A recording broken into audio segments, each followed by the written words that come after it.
weren't born afraid of opinions. You didn't come into this world wondering if your laugh was too loud or if your outfit made you look desperate. You danced without rhythm. You sang without pitch. You lived without edit. Then someone frowned when you expressed joy. A teacher rolled their eyes when you asked a question, and something inside you would, maybe it's safer to be small. So you adjusted. You got quieter, cleaner, safer. You learned how to perform, not on a stage, but in your own skin. A masterpiece of masks. It's not cowardice, it's adaptation. You were smart enough to survive, but survival isn't the same as living. You traded authenticity for acceptance and called it confidence. Let's be honest, most of us are walking around in emotional armor, not because we love protection, but because somewhere in our story, we learned that being fully seen was dangerous. So we hide in plain sight.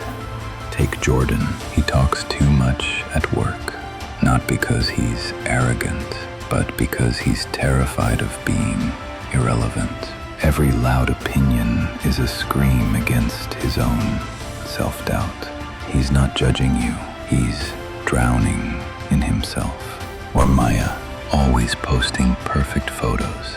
She edits, filters, retakes, not for vanity, but because she fears being forgotten. Her smile isn't always joy. It's a placeholder for approval she never got. And maybe you've been there too. When you started a new job and overanalyzed every word. When you walked into a room and scanned for safety, not connection. When you told a half-truth, not because you're a liar, but because the full truth felt too naked. We don't judge what we're comfortable with. We judge what we secretly fear we failed to master. That's why the ones who shame your dreams are usually the ones who buried their own. Judgment is just pain in disguise. When someone calls you cringe, it's because they've forgotten how to feel. When they call you too much, they're drowning in emotional scarcity. Their sharp words aren't daggers, they're mirrors. Every "who do you think you are" really means I don't know who I am anymore. Every "you've changed" is just a confession that they stayed exactly the same, and your growth scares them. You're not dodging bullets, you're dodging illusions. They can't see you. They're too busy fighting their own shadows. So why shrink for ghosts? Here's the truth you forgot. You never needed their permission. You never needed their applause. You just needed your own approval and the courage to be honest about it. So here's what you do. Step 1. Write down the parts of yourself you're hiding, the quirks, the ideas, the truths you've swallowed for peace. Those aren't flaws. They're fingerprints. They're what make you irreplaceable. That's your blueprint to freedom. Step 2. Trace the fear back.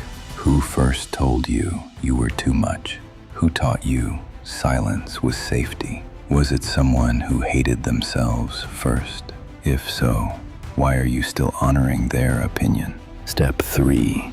Expose the myth. Ask yourself, will this matter in 5 years, on my deathbed? Because the answer is usually no. Nobody builds a legacy by avoiding discomfort. They build it by walking through it, flames and all. Step 4. Act anyway, not without fear, with it. Fear is just friction before flight. You don't wait for it to disappear. You carry it with you and still rise. The truth is, you can't avoid judgment, but you can outgrow it. The more you show up, the less it matters who claps or who scoffs, because you didn't come here to perform. You came here to live.